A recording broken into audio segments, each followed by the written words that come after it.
am Orlando Jones, and I just want you to know that the Moana Nui Podcast will be starting soon. Stay tuned, yo.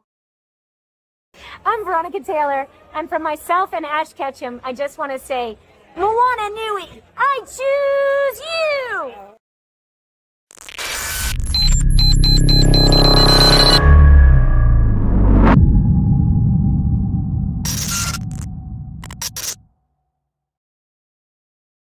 How's everybody doing today? Alright, this is Morphin with Melanin. I am your host, CJ, 1/3 of 3 Black Geeks. Do a show, 3 Black Geeks, and I also have a side show that I do with it, Morphin Metacast. And joining me today, 2 lovely ladies in Power Rangers, Karan and Ashley, Kea Burrise. How you doing? Hey! Melanin girls. We're going to come in hot with this question. So, controversial questions first. Is it going to? I don't know. I have no idea what you're going to ask me. As a fan, you see characters transition and leave the show and come into the show. So, at one point, your character as a kid was basically passing the baton off to Tanya. And hindsight, you kind of get thrown to the wolves, like command center blows up as soon as you get back. Crazy. I got out of there just in time. It's like, go ahead, girl, go ahead. It's great in Angel Road. Go. Yes. Exactly. So behind the scenes, did you two ever cross paths with each other? And if not, when did you two actually end up meeting formally? Yeah, we didn't meet until way later, like probably a couple years after. We never crossed paths. And I had no idea what the storyline was. So obviously, Angel Grove got blown up every week, so I didn't set her up for failure. Let's get that out the way. No, but I was ready to leave the show, and she came on and did a great job, so yeah. How was that for you, coming into the show during that period? Because, basically you're coming in on the till season of season 3, and then boom, Zio, so how was that for you? So, I didn't know Power Rangers. I was a college student, I didn't watch television, I just knew that it was a job and an opportunity, and I wanted it. So I didn't know that I was going to be the Yellow Power Ranger. They actually, when I auditioned for the role, they said it was a series regular and I was supposed to wear yellow, but they didn't say I was going to be a Ranger. So I didn't even know that I was replacing Karan. I just saw it as an opportunity. I was excited. I was studying theater, film, and television, so to be blessed with a job before I actually graduated was a blessing, a complete blessing. And I didn't mind being thrown to the wolves because I felt like my character was very strong and could take it all. That's right.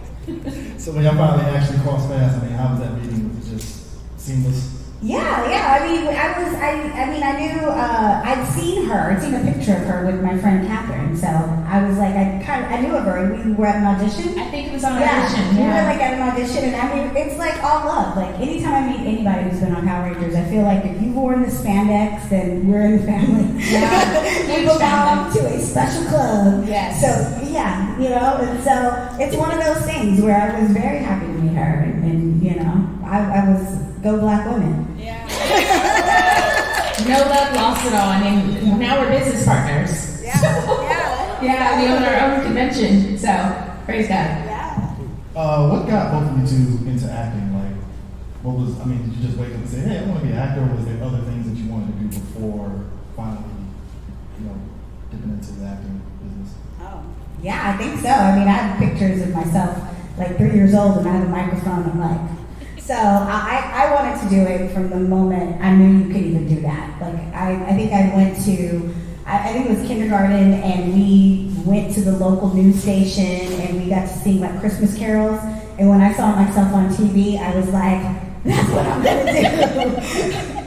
I don't know how, when, where, what, but I'm going to do that one day. So ever since I was a little kid, I've always been the family performer. So I would say the same thing. I always said I was going to be an actor, singer, dancer, model, and a cashier. Wow. I like a cashier, yes. I like to hit those buttons. But yeah, I used to perform in the living room of perform for my parents, and I forced my brother to perform with me. I used to watch the Carol Burnett show and do these little skits inside the living room, and the rest of it. just always love to entertain. I like to make people laugh, and yeah, I've always knew that's what I was going to do.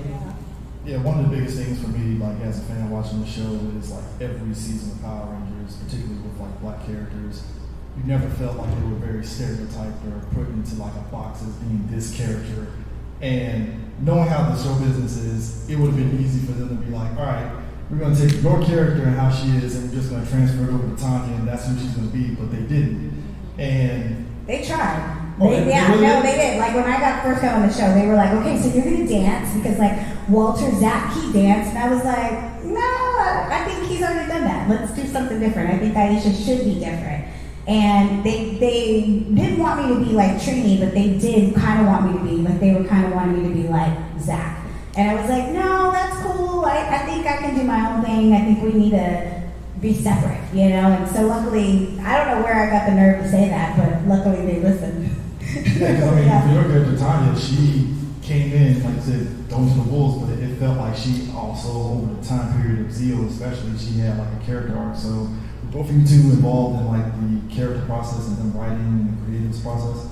Well, you know, for my seasons, they actually came and asked me questions about my own life, and they implemented it in some of the episodes. So the singing episode, they heard me singing in my dressing room, so they made a couple of episodes of that. I used to play baseball with the boys, and so they made the Rangers in the outfield. So they implemented a lot of my own characteristics into the character of Tanya. So I appreciated that. Yeah, I mean, I think they didn't really ask, like, you know, they kind of, when we got on the show, we were like, I mean, we were working immediately. And then we went and shot the movie immediately. And so it was like, it was just go, go, go. But as far as like, they used to just always say, what would you do? You're a teenager. You actually are, you know, this age. And I would give them that input as far as like, I would never say that. I would try to not wear the yellow bobby socks. They didn't listen. I was like, teenagers don't wear yellow bobby socks. But they didn't listen to me.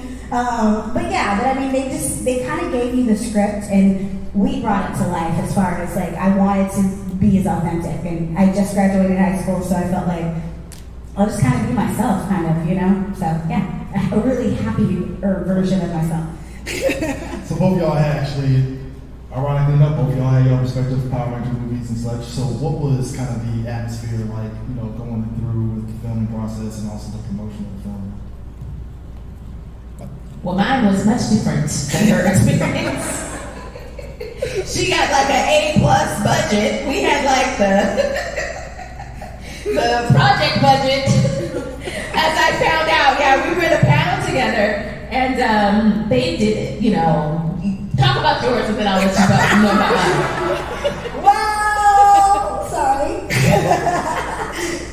No, when we got on the show, like we literally signed a contract, and when we signed, they said, you're going to be doing the TV show, but in like 6 weeks, we're going to send you to Australia because we're shooting a big blockbuster movie. And 20th Century Fox came in and they produced the movie. And yeah, it was like, I mean, they rolled out all the stops. They wanted bigger command center, more amazing costumes, and you know, everything was bigger and better. And so we were a part of this really, like, it was like a whirlwind machine. We were supposed to go there and shoot it in 3 months, and we ended up staying there for 6 months.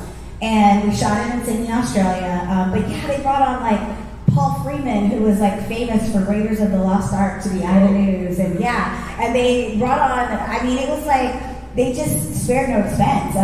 But there was like, when we were fighting like the ooze monsters, that originally wasn't in the script. We were actually fighting like rats or bears. It was like, it was the word. It was like a costume, but it was like rats eventually. Well, they used it. They used those costumes because it was like, it was too cheesy for the movie. They were like, these are like rat costumes. They don't look scary. It looks like teddy bears running around.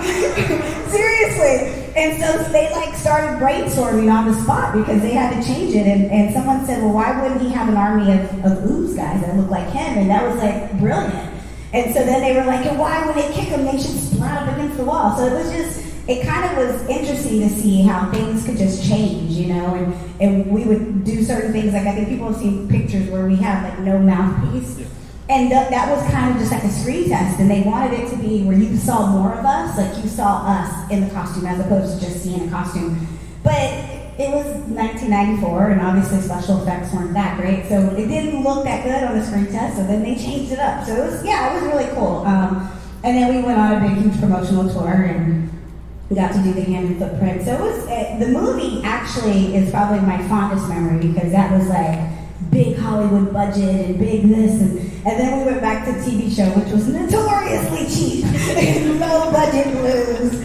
But I think that's what kind of made Power Rangers popular, because it was like, cheap, cheesy, it's rated G with extra cheese. But yeah, so that was my movie experience. What was yours like? So then they were like, well, you know what? We're not going to spend that much for Turbo, because we spent a few million on this one. So we had 6 weeks of stunt training. We didn't do a promotional tour. I think Kat and I got to go to Chicago. Yay.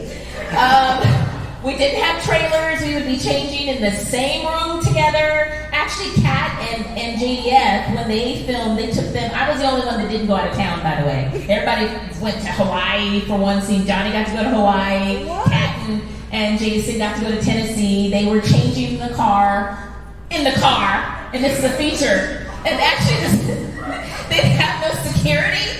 Completely different. No security. So they're changing. Totally different. They're changing in the back seat, and this guy comes to the window and is like, I think it's her. I think that's her. So they had no security, butt naked inside the car. It was just a completely different experience. Our director got fired after 6 weeks. I'm telling you, Saban does things in a certain way, and we, they were notoriously cheap, cheap. So the executive producer ended up becoming the director, and I have to say, David Winning, who was the original director, we had some really amazing scenes that never made it into the feature. Once they fired him, they took out we had this beautiful campfire scene. You got a chance to really, it felt like a real movie where you got to really experience the characters and understand their relationships and all of that left when he left. Yeah, so, yeah, I think you guys had $5 million budget. We probably had $175,000.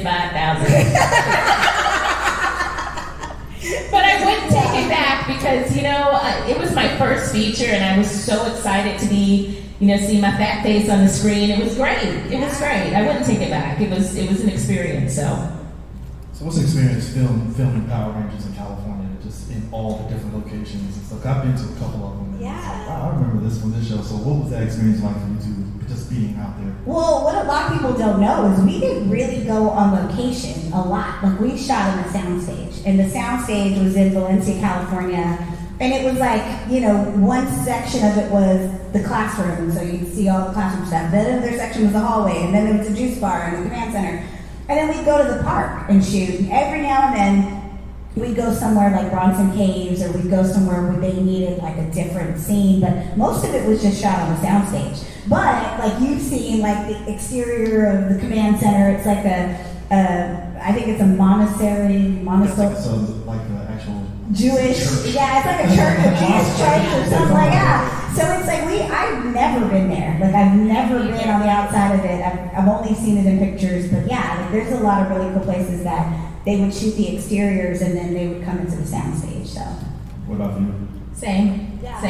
We were notoriously shooting at Castaic Lake, Griffith Park, and Bronson Caves. A couple times we were in the desert. That was no fun. 120 degrees in spandex. Woo! Yeah, it was awful. Our stunt guys were champions because they would put on, they were all Japanese men, no women, pretending to be women. But they would be fighting with these helmets on. There's not a lot of ventilation in the suits. They would take their helmet off. You would just see water pour out. It was all of their sweat. Yeah. I mean, you see cosplayers like you guys see, they take their helmets and masks off and they're completely drenched. That's how we were. But of course, when it was on the TV show, we take it off and be like, hey, totally made up and perfect. But real life, the poor stunt guys and girls. We had girls. I think in season 2 we had 2 female, and in the movie we had 2 female stunt doubles. But like she said, by season 3 we had a whole Japanese team that were amazing. But they went through hell and back in those costumes. And the monster costumes. They were also putties, they were monsters, they were everything. So I mean, it's definitely a noticeable thing. Like, hindsight, looking back, and it's like, so they only had 6 play patrollers, but it looked like it was about 20. 30, yeah. It was the same 6 guys fighting all of us. I know for you, there's a couple episodes that maybe I'm looking too deep. Were they originally trying to get you and Adam? Johnny. No, you and Adam together, like. Well, Johnny is. No, yeah. You and Johnny. Yes. Were they really trying to make you guys a couple, or am I reading too much? I think they were alluding to that, but they never followed through because I felt like their focus was mainly Kat and Tommy. And so, whoever Tommy was with is who they kind of focused on. He was with Kimberly and Tommy, and then Kat and Tommy, and then, no. So yeah, I think they alluded to it, but they never followed through. Would you have liked to see them actually follow through? Of course, that would have been great. That would have been great. It would have been different, focusing on yellow and interracial relationship. That would have been great. Johnny was green, so green and yellow, that would have been great. Green and yellow go together well, don't they? No, it didn't. Very well.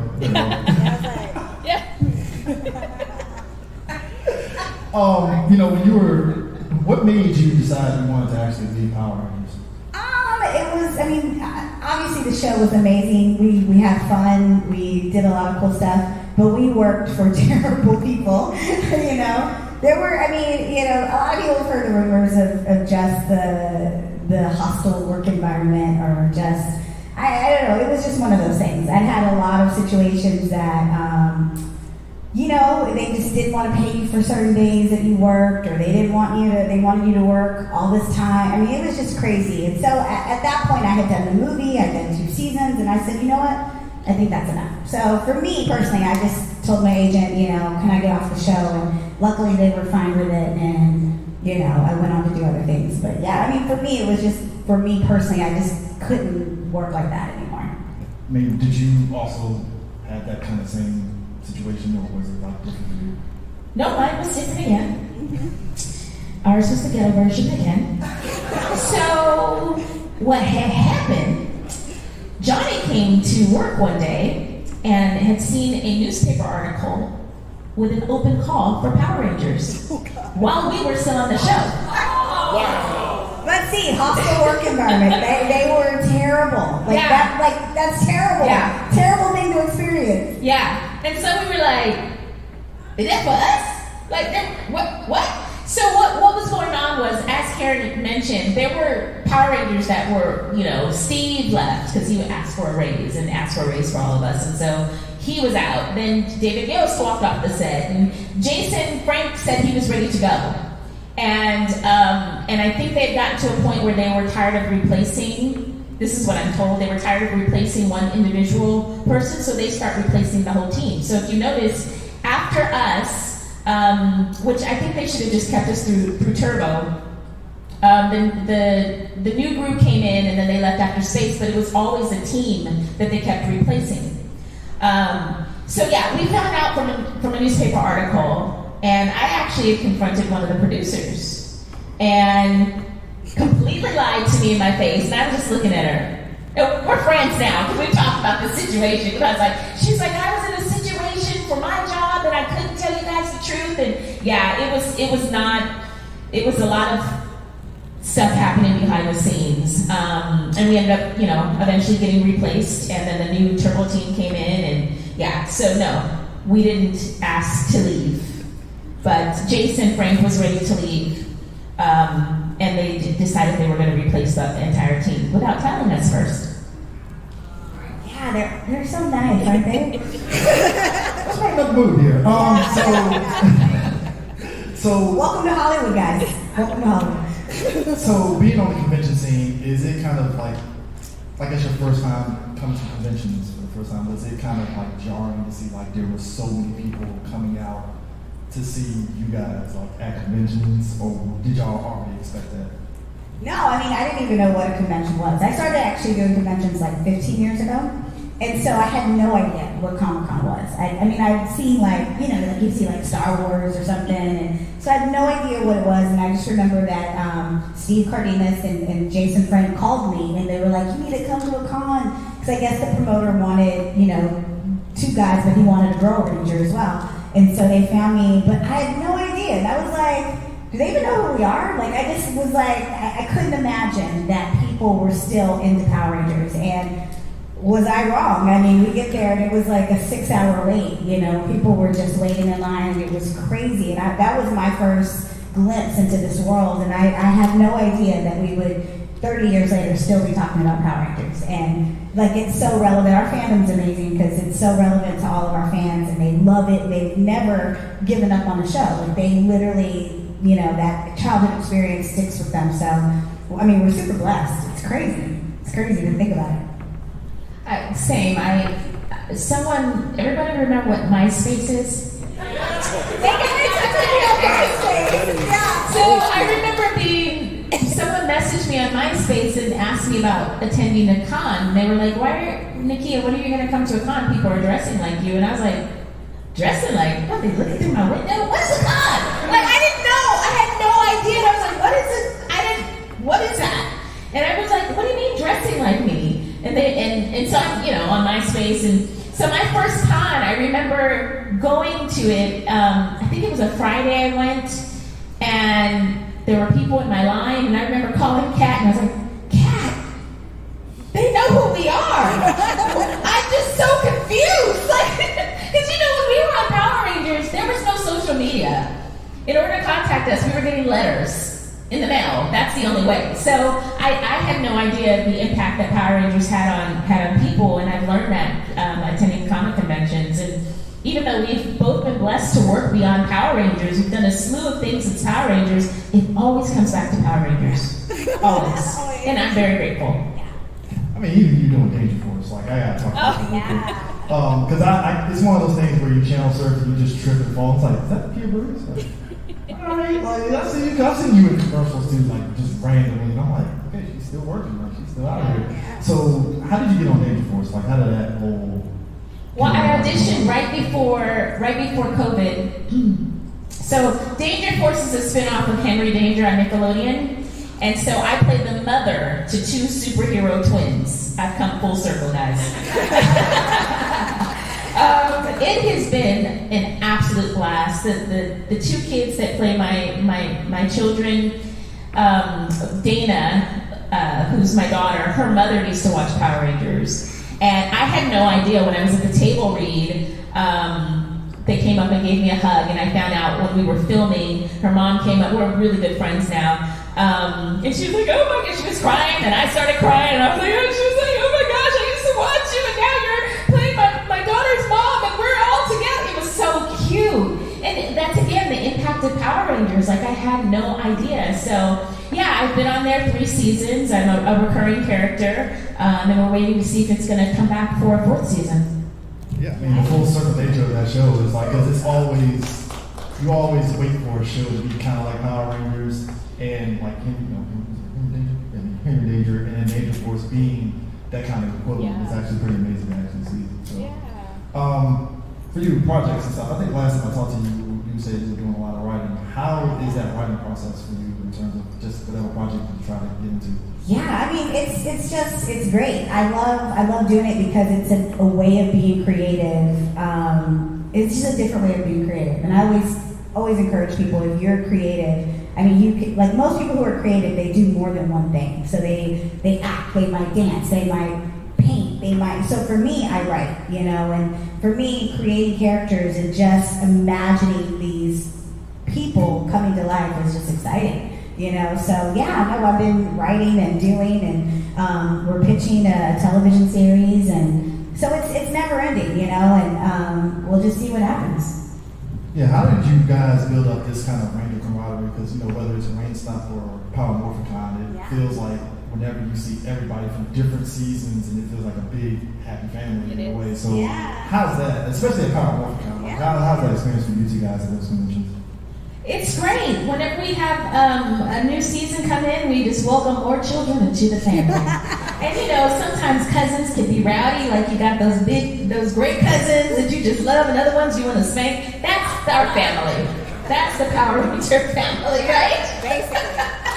Basically.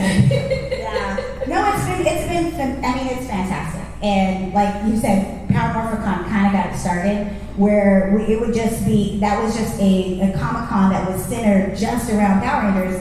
And then we were thinking, like, I mean, we do a ton of shows, and there are a ton of cities and a ton of countries that we go to, but there's only like a few of us who go. You know, they usually only bring a couple people, and so we were at New York Comic-Con one year, and our friend, he does Ranger Stop in Orlando, and he's been doing it for quite a number of years.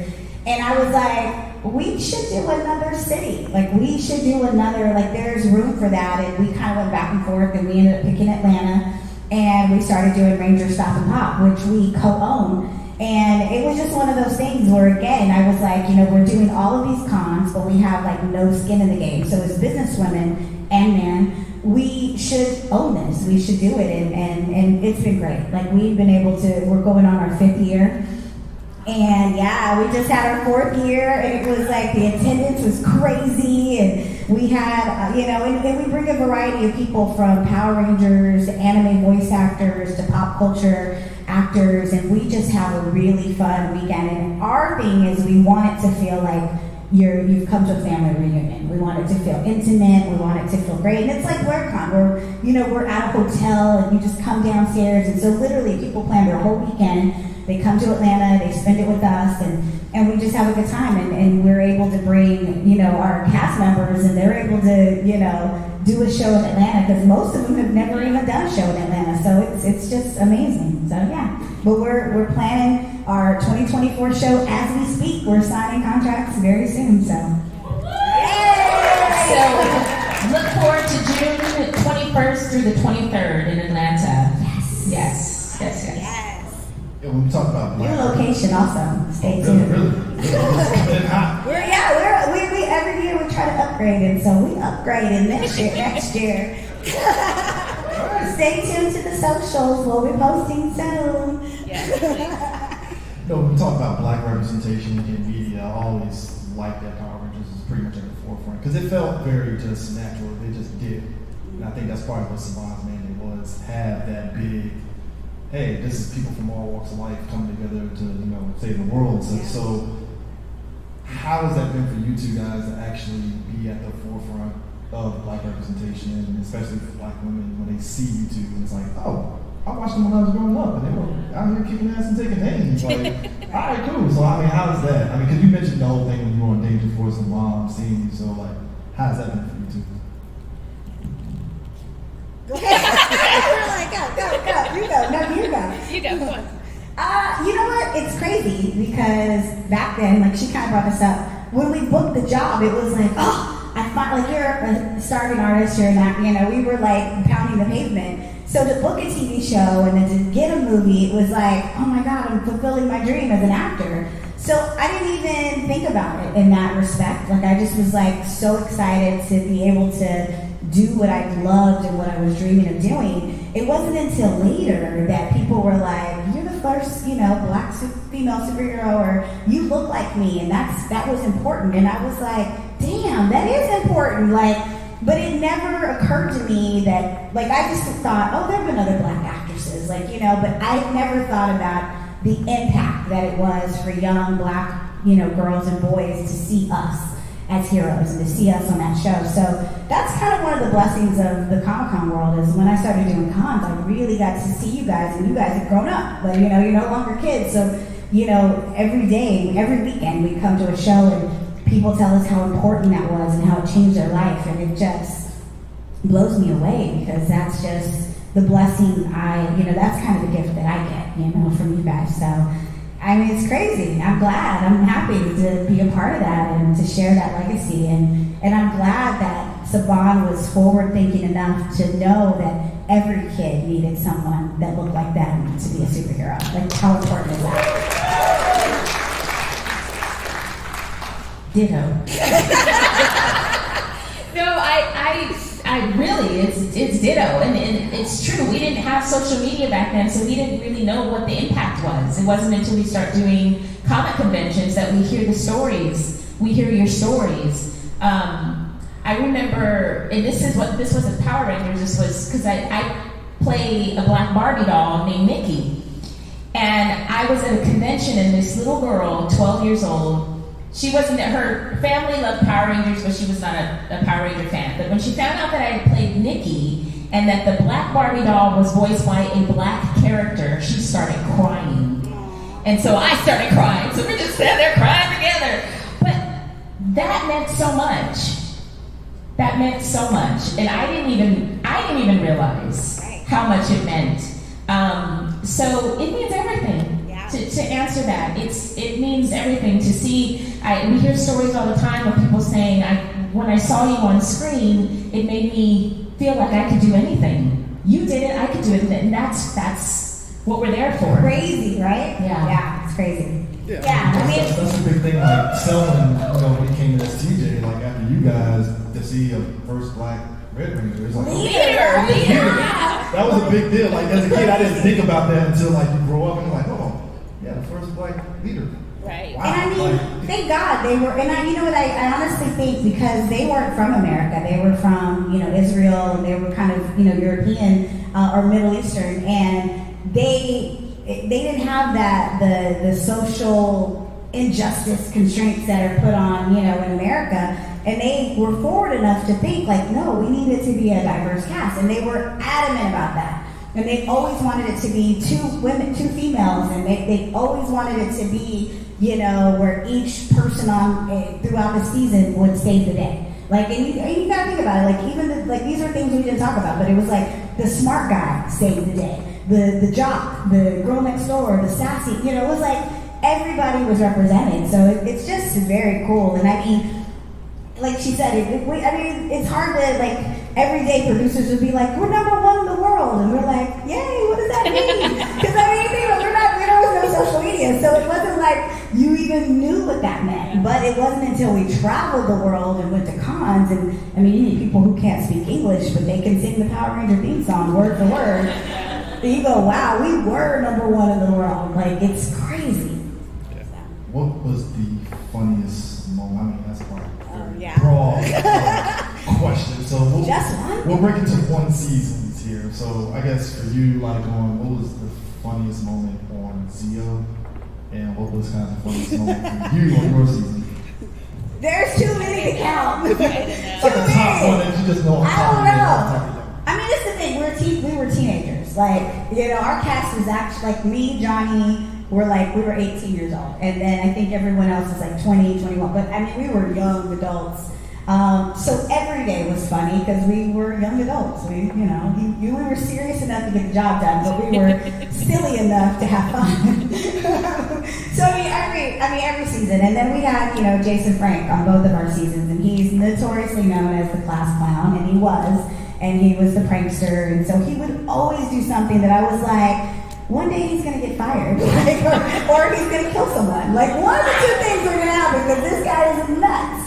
So, but yeah, we were always laughing, and luckily, I think because we had such contention with the producers that we got along. We didn't fight with each other because we were too busy fighting them, but that made for beautiful friendships. So, there were a lot of funny moments. We can't pick one funny moment. What was the funniest moment in high school for you? Go. See, there's no way. That was like college for us. Power Rangers was like college. It was like, what's the funniest moment? There's no way you can pick one. Yeah. I would say we had a lot of fun. Just to piggyback what Karan was saying, we had tons of fun. I just remember being on set, and I was just thinking about one of the more funny episodes that we did, which was another song and dance where Tommy and I were struck with the singing bug. He didn't want to sing. He was so afraid. He was like, I can't sing. And I was like, you don't have to be in tune. Just open your mouth. And when he opened his mouth, he wouldn't shut up. Seriously. The cameras would be off, and we'd be singing next to the craft service, and he'd be like, would you like a carrot? And they'd be like, no. We got on their nerves. We had so much fun that episode. We sang the entire day. So that was a lot of fun. That's fun. I mean, you did a Christmas themed episode where you like broke down Kwanzaa. That was kind of like a big deal. Yeah, I forgot about that. Yeah, I mean, see, that's the thing. It was July or June when we shot that episode. And they tried to make it look like it was Christmas that time. And they put fake snow, like there was a snow machine, and we did such fun stuff. Like, you know, and I remember that there was like Santa Claus, and see, but it's weird because like sometimes I don't remember the episodes because to me it was like almost 30 years ago. So it's like, think about what you remember about almost 30 years ago. It's like very few and far between. But I'll see an episode and I'm like, dang, I do not remember doing that. But obviously I was there. And then it all comes back. Like you're like, oh my God, I remember this. It's so great. So yeah, I mean, we had fun, lots of fun. You know, with it being the 30th anniversary of Power Rangers, the both of y'all ever thought that this was going to last as long as it did? Like, this is a better question. When did you think it was going to stop? And then after we got off the show, I thought the world ended. Once I left, I thought it was all done. No, I'm just joking. I agree. But you know, you leave and like you go on with your life. Like I didn't do a con until 15 years later. So when they called, they MySpace me, Steve, and then he called me, and then Jason called me. I was like, what the, like, why would they want us to come? Like, there's so many things on TV, and they're like, no, you don't get it. And so, but yeah, no, I mean, Power Rangers is notoriously known for being cheesy, but I think that's why it stuck with you guys, you know? It was so wholesome and cheesy, and the day we left, I thought Power Rangers I didn't even think it was still on TV. Out of space, out of mind. Yeah, for sure. We left so greatly. Abruptly.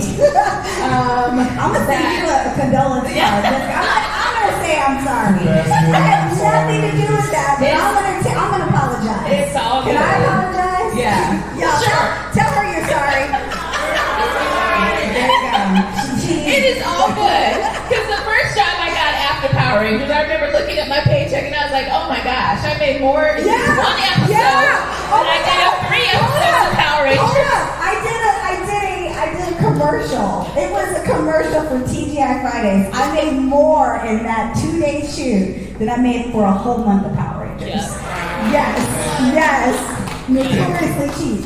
I mean, because it's funny because everybody has stories of like, oh, I got this check at the Power Rangers. It was crazy. And so, wow. They got the check at the Power Rangers. And it was crazy. It was crazy. It was crazy. Like, what they expect for me to do with things? I gotta eat. What is that? I remember I looked at my first check from Power Rangers, right? At the time, I was a student at UCLA. I was working at UCLA catering. I looked at my check. My eyes filled up with tears. And I was like, I made more at UCLA catering than I did on my first paycheck. I believe it. Like, no, they were like, but think about this. This is what the horrificness was. They made $1 billion with a B the first year. And they were so cheap, they would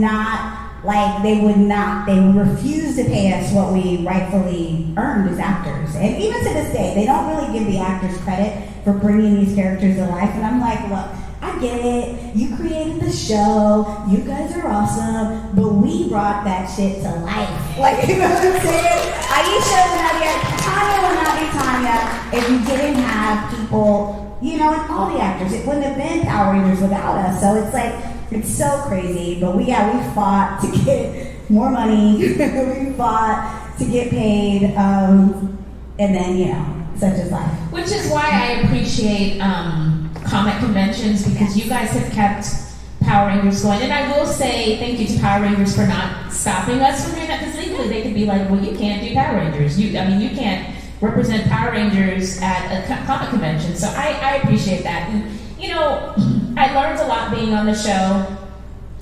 I feel like God allowed me to go through that to become the person that I am. So I can't go back and reflect on all of that. It was what it was. God has given me opportunities since then, and I'm very grateful for where I am now. But hearing your guys' stories, what Power Rangers meant to you, how much our characters meant to you, is everything. Absolutely. It just makes our time on Power Rangers even that more special because of you. Yeah, I always credit you guys. I said when I left the show, it was obviously contentious. And I just kind of like, it was in the rearview mirror. I went on to other things and was excited. But I fell back in love with Power Rangers when I met all of you, because all of you, I mean, you walk up to our table and you guys are 5 years old again. And it's like, and so now I think of it very fondly. Like, I think of all the good times. I've let go of all the other stuff, but yeah. Both of you two got toys out in the market right now. How you feeling about the station features? I guess with you, because your Zeo Ranger is out on the market and you have your full face and stuff, so how you feeling about that? It means a lot, because back in the 90s, if you look at our 90s toys, we look like men. We were men. They just turned around. Put a head on, darken the face a little bit, and slick back our hair. I was like, yeah, that really does not look like me. Yeah, so they've come a long way with the action figures. A long way. At least we have more womanly features. Yeah, right? Ooh, they did us dirty in the 90s. Dirty. I mean, did y'all ever pay attention to that period where Disney had Power Rangers? Like, no. I didn't watch the show. I didn't watch it either. We watched it. Yeah, you were asking us about some of the episodes. I was going to tell you that we would film 3 episodes in 10 days. And in one day, we would be filming those 3 different episodes. We just got the sides. I don't remember ever getting a full script, except the movie. So we would be given sides that day, and so we'd be switching. So we never knew what episode we were filming. We just knew that they needed to film everything that was in the command center for those 3 episodes, everything that's in Ernie's juice bar. So if we didn't go back and look at the episodes, which I rarely did, then I didn't even know what was going on. Like, I'd have to puzzle piece it all together. But when I left Power Rangers, it was not. I remember the last episode, Kat and I were crying. If you ever go back and you watch Turbo, we were crying because we just didn't know. We had become a family, so we didn't know if we were going to see our cast. Again, we didn't have social media. We had pagers, so we could page each other's hello. You know, turned upside down with special notes. So, yes. So we were really broken hearted. I remember sitting inside the trailer and just really sad because I didn't know what the next day was going to bring. So when I left that day, I did not watch Power Rangers again until I started Power Rangers Playback with Kat. How's Power Rangers Playback been for you? Oh, it's been fun because I've gotten a chance to actually see some of those seasons that we were not a part of, and then actually speak to other cast members from later seasons and all of that. So I've really grown to love some of those, like Time Force and some of these other seasons that I didn't get a chance to. Well, I did have a chance, I just didn't watch it, but I did have a chance to. But now I do, so yeah. Do you, both of y'all two mentioned the appreciation of the stuntmen and stuntwomen that have been on the show. Like, even when you guys did your own stunts, like, how was that? Just that whole experience, just doing flips, everything? It was crazy. Because I wasn't a martial artist. I was a dancer. So for me, it was a little daunting, but we had such a great team.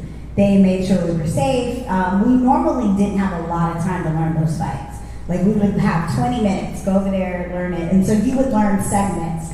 But they made it so easy. Like, they would say, you just have to do kick, kick, punch, and then we're going to move the camera, and then we're going to do the next part. And then, so you would learn it like that. And but yeah, it was pretty cool. I'd never done anything like that. And the cool thing is the stunt team really made us look good.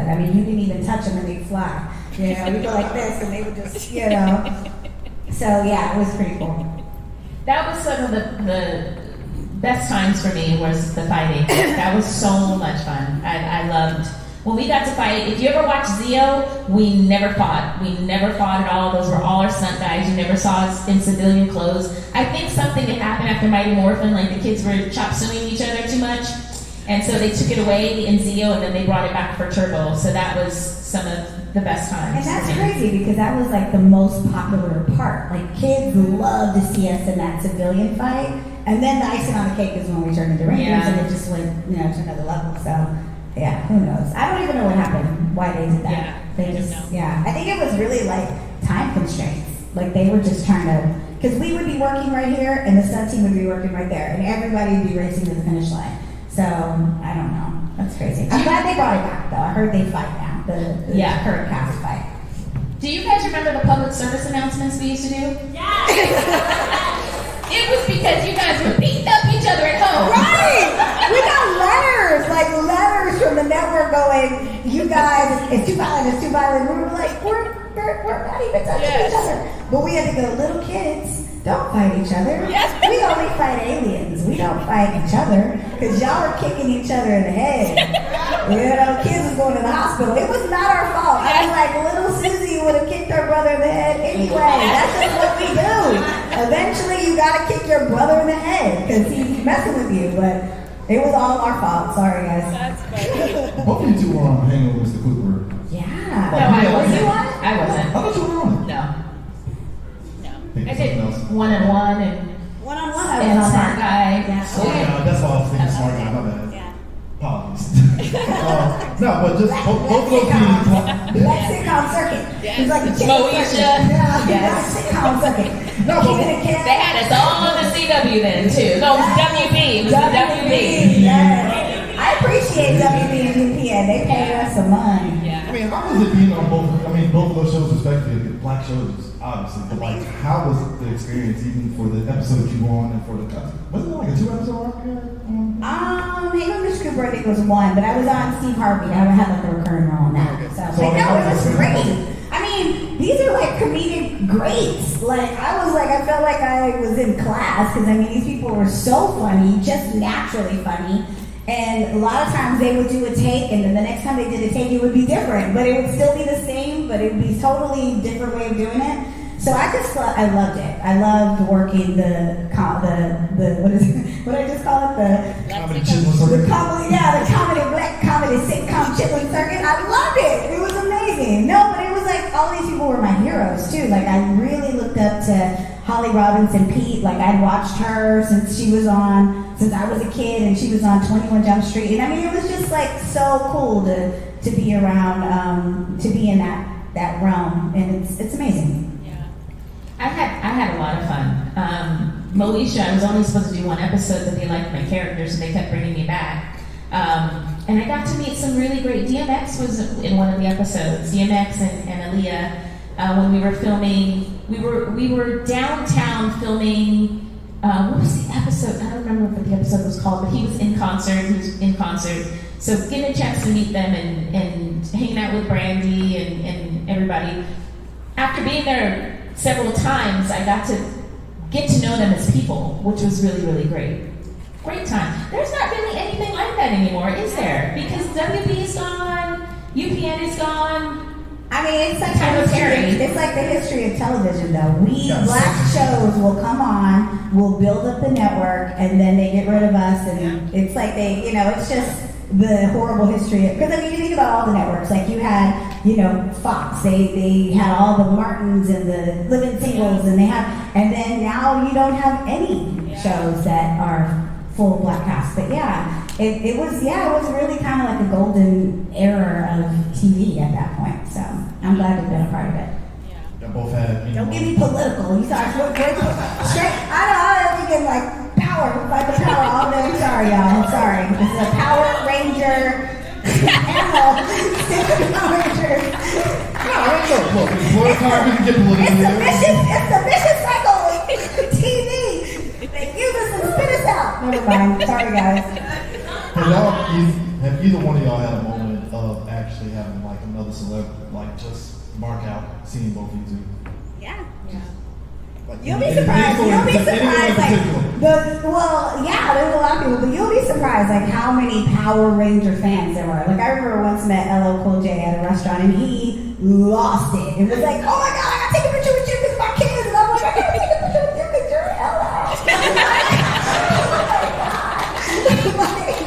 But no, you'll be surprised. And like we were shooting Power Rangers, it was around the OJ trial, and all the lawyers brought their kids to set. We were like, oh my God, that's OJ's lawyer. Did the glove fit? Like we were dying. We were just like, oh my God. What was the lady's name? Marsha Clark brought her kids to our set, guys. It was like in the midst of the OJ trial. Like I was watching it on TV. But like the guy from Kiss, Gene Simmons brought his kid. Like I mean, it was like people people who you never would think are Power Ranger fans are hardcore Power Ranger fans. So it's amazing. You'll see that at comic convention because you'll be in the green room with these A-list celebrities, and they're like, "I watched you, or my kids watched you," and I'm like, "Really? I watched you? Give me." Yeah, it's very humbling. It's very humbling. that was our reaction. We were in London, right? And we were like so excited because I think it was our first time doing a Comic-Con in London. And Daniel Radcliffe was there at the show. Yeah. And we were like, "Oh, we gotta meet Daniel." They were like, "Okay, we set it up. You guys can take a picture." We walked up, and right when he saw us and we saw him, he was like, "Oh my God, I grew up with you guys." We were like, "Oh my God, I grew up with you." Like we all turned to like even the guys were like, "Ah!" And I was like, "What kind of voice is that?" They were fangirling over Daniel Radcliffe. I have a lot of videos of her. But yeah, we were like, I mean, Harry Potter, come on. Yeah, so we're big fans just like everybody else. So y'all ever had, this is last question, this is, kind of ending this off on a good note, obviously. It's been a good, fun time today. How's everybody?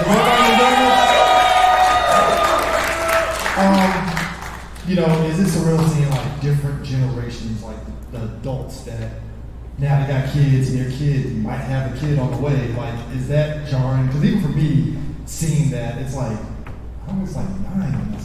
Wow. Like, so is that jarring from either of you seeing that just multiple generations? That just I think it's amazing. No, it reminds me how old I am, but I don't mind. No, I think it's amazing. I mind. I was like, no, wait, what Power Rangers is 30. I'm 30. Well, damn, there goes that line. Gotta start telling the truth. Sorry, I'm sorry. No, I think it's amazing. I think it's a testament to how Power Rangers influenced that little kid, because we will see generations of great grandparents and grandparents and their kids and then their kids. It's generational and it's amazing. Yeah.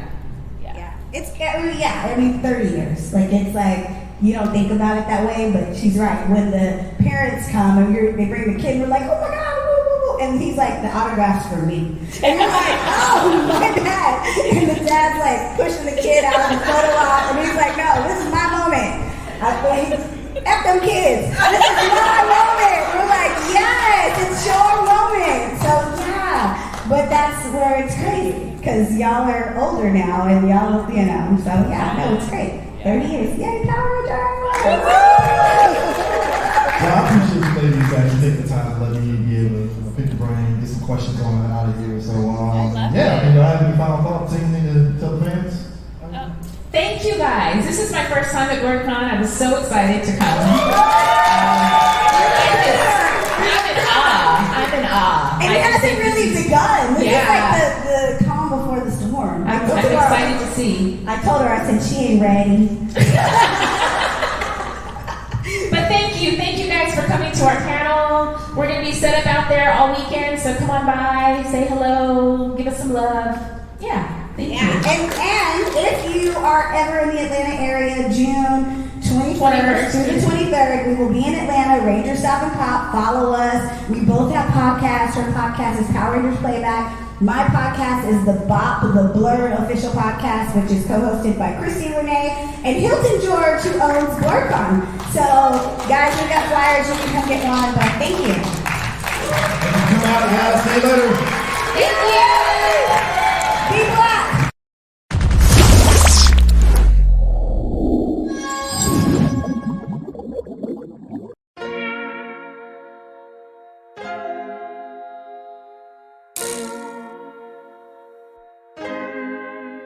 So many stories left to tell, even if we have to ourselves. Can't keep history on the shelf. If they won't tell it, we will. If this the land of the free, it was a freedom then. When they annexed Hawaii and called it Cedar Lands, without any type of payment and no signing off. Called themselves the Republic in 1894.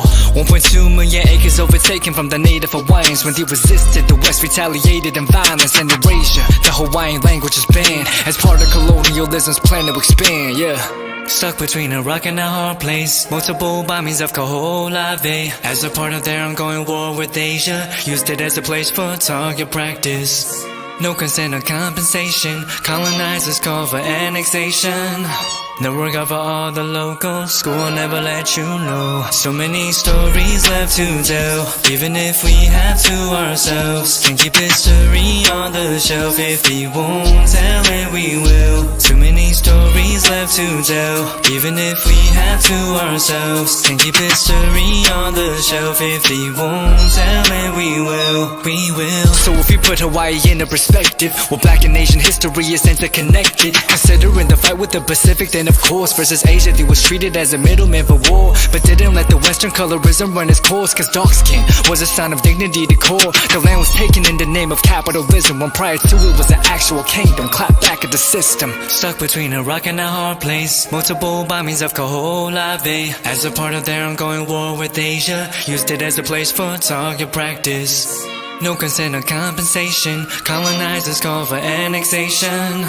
No work out for all the locals. School will never let you know. So many stories left to tell. Even if we have to ourselves. Can keep history on the shelf. If we won't tell it, we will. Too many stories left to tell. Even if we have to ourselves. Can keep history on the shelf. If we won't tell it, we will. So many stories left to tell. Even if we have to ourselves. Can keep history on the shelf. If we won't tell it, we will. Too many stories left to tell. Even if we have to ourselves. Can keep history on the shelf. If we won't tell it, we will. We will.